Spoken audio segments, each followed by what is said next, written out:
Intro. Welcome to IBI, India Business Insights. The 1990s were a turning point for India's automobile industry. The economy had just liberalized and the floodgates opened. Foreign car makers poured in Opel, Ford, Daewoo, Toyota and Honda, each arriving for global reputations and bold ambitions. They saw a billion-person market hungry for progress. Yet, most of them stumbled. They misread the customer, misunderstood the roads, and underestimated the competition. But one company, a then little-known Korean brand, did the opposite. It didn't just enter India, it won India. From its first car, the Santro, to the Creta and Venue of today, Hyundai has built not just a brand, but an empire. This is a story of how Hyundai cracked the Indian market when giants failed, and how that strategic victory changed India's car landscape forever. Chapter 1: The 1990s Wave and the Uphill Battle. To understand Hyundai's success, you must first appreciate the sheer scale of the challenge. India's middle class was aspirational but deeply value-conscious. Global players like Ford and Opel brought in their stylish, premium models, but they were expensive to buy and costly to maintain. Hindustan Motors partnered with Mitsubishi.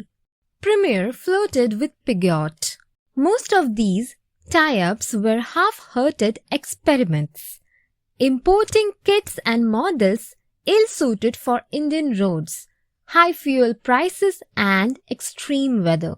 But Hyundai's challenge was even more profound. They were just competing with established giants. They were an unknown entity from a country that had no reputation for car making. In the mid-90s, Made in Japan was a seal of quality. Made in Korea was a question mark. In India, the name Hyundai meant nothing to the average consumer. Worse, they had to fight the ghost of another Korean company, Daewoo. Daewoo's stylish cars like the Cielo had initially impressed, but its global bankruptcy in 1999 left thousands of Indian customers in the lurch, with no service backup and depreciating assets. It created a deep scar on the psyche of the Indian consumer, fostering immense skepticism about Korean companies. Into this environment of skepticism and formidable competition, Hyundai came differently. It entered in 1996, but before selling a single car, it invested hundreds of millions in a greenfield manufacturing plant at Sriperumbudur, Tamil Nadu, then a sleepy town near Chennai. This wasn't a sales office. It was a bet of over $500 million. The message to the government, to suppliers and to customers was clear and unambiguous. Hyundai wasn't here to experiment. It was here to stay. Chapter 2: Build before you sell. When others were focused on importing semi-knockdown kits to save on initial investment, Hyundai focused on building scale from the ground up. Its Tamil Nadu plant was among the most automated in Asia at the time, but the real genius was in the ecosystem they built around it. Hyundai didn't just set up a factory. It created a vendor park. They actively sought out, trained and supported hundreds of local suppliers, holding their hands to meet global quality standards. By the time the first Santro rolled out in September 1998, Hyundai had already laid the foundation of a world-class automotive ecosystem in India. This commitment wasn't just about steel and concrete. It was about building trust.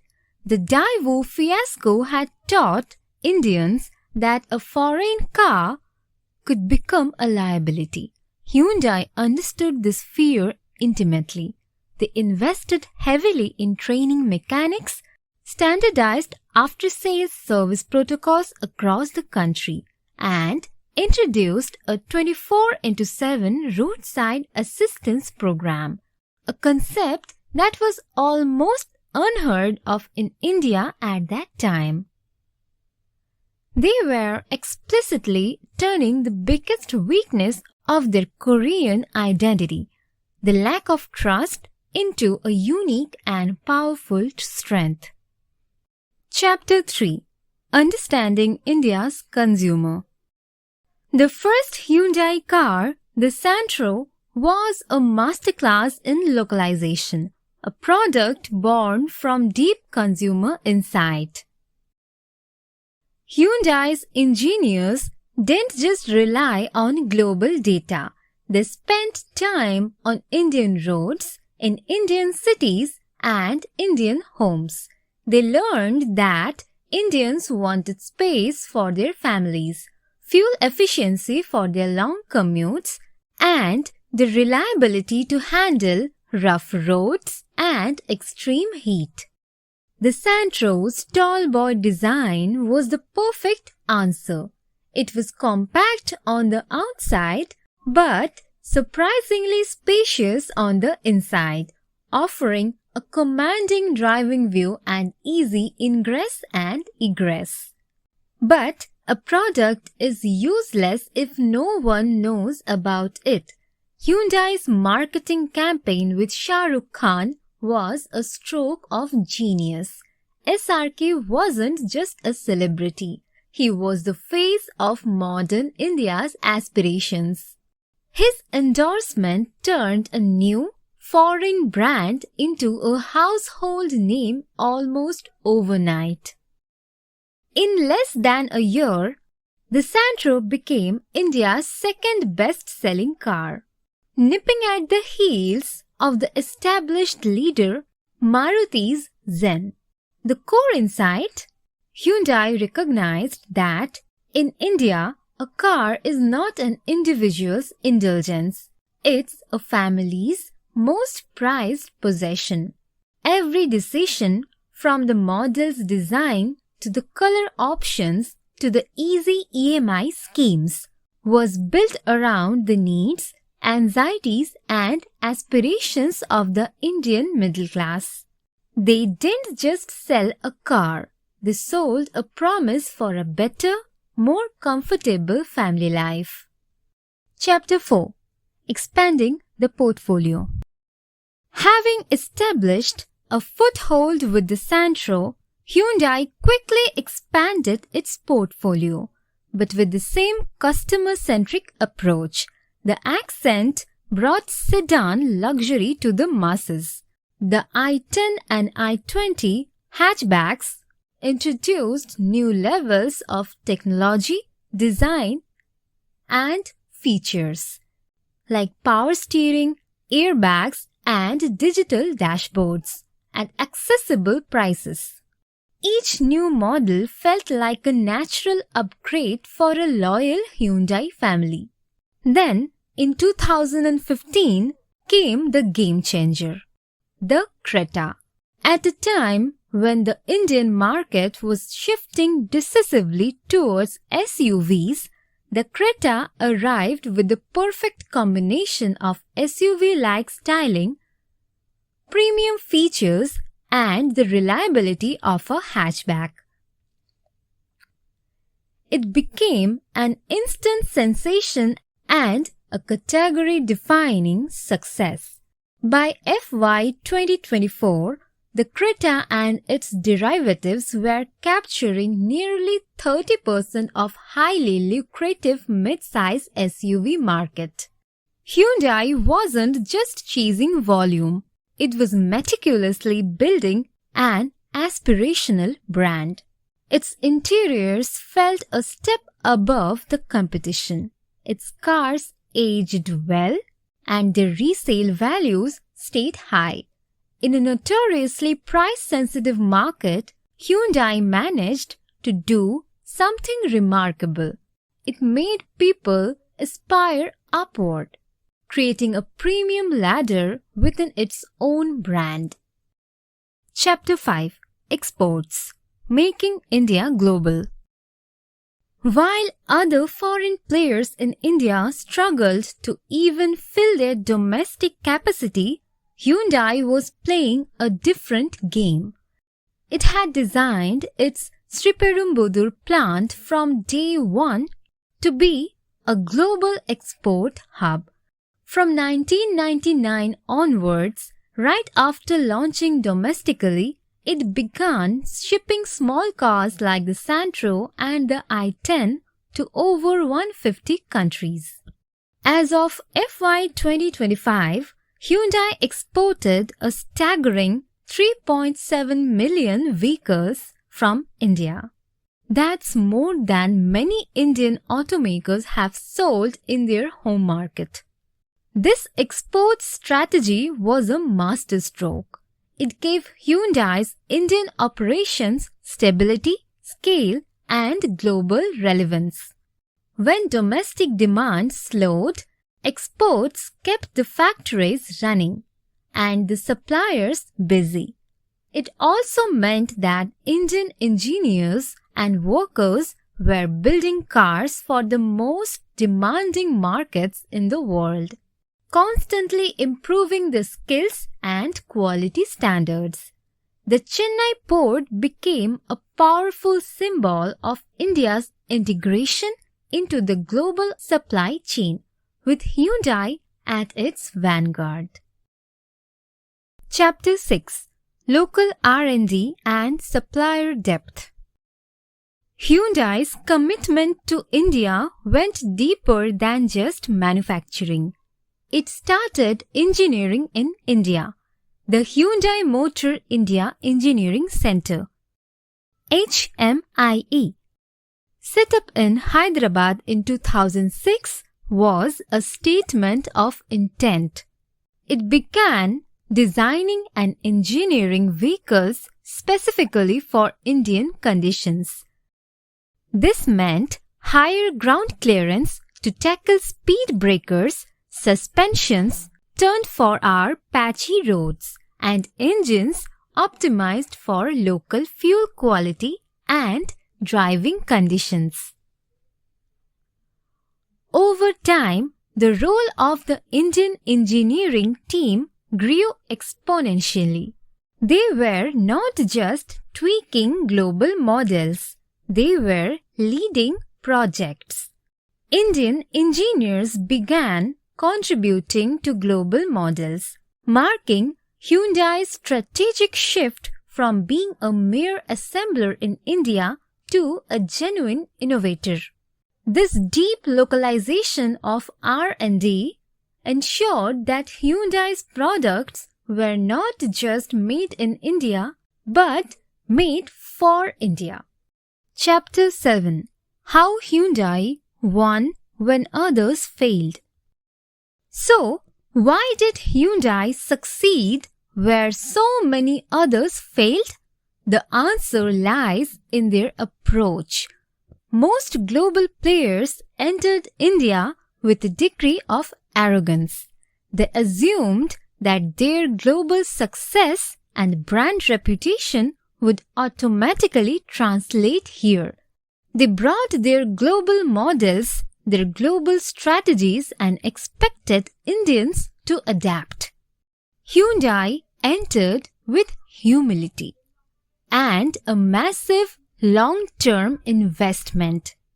It studied local roads, hired local managers, priced its products smartly, and committed to refreshing models regularly to keep them exciting. Let's look at the evidence. Daewoo was done in by its parents' bankruptcy. Opel never committed to localization and became uncompetitive. Ford had an inconsistent strategy, launching and discontinuing products with alarming regularity. Honda and Toyota found success, but largely in the more expensive premium segments, ceding the mass market to Maruti and Hyundai. Hyundai was the only one that perfectly balanced aspiration with affordability, building a brand that was both trusted and desired. Chapter 8: The IPO and Consistent Financials. The culmination of this 3-decade journey arrived in October 2024. Hyundai Motor India's IPO raised over Rs 27,000 crore, the largest ever in India's history.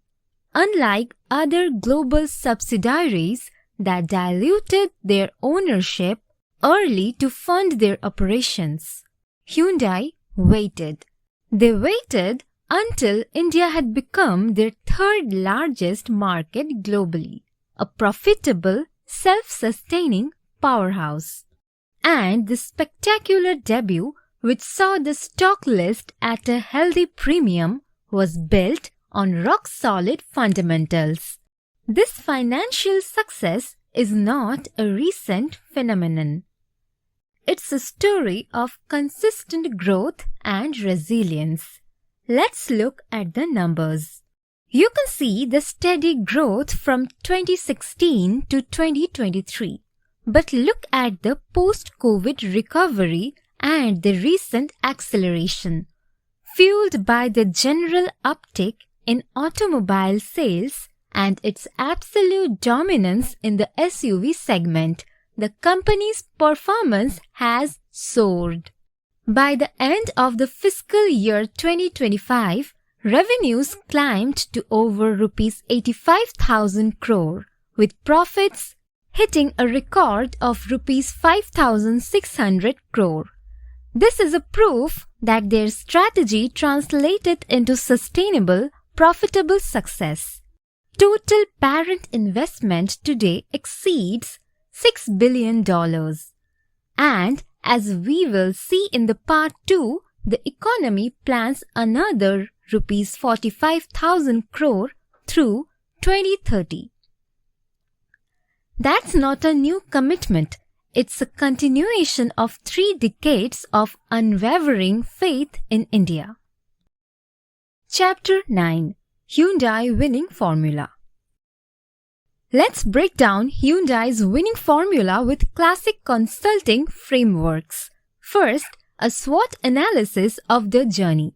Strengths: deep local manufacturing, immense brand loyalty, and a growing R&D depth. Weaknesses: an over-reliance on the UV segment and a limited share in the nascent EV market so far. Opportunities: the massive potential of EV localization and diversifying into the premium segment. Threats: policy instability, intense domestic competition, and the challenge of sourcing batteries.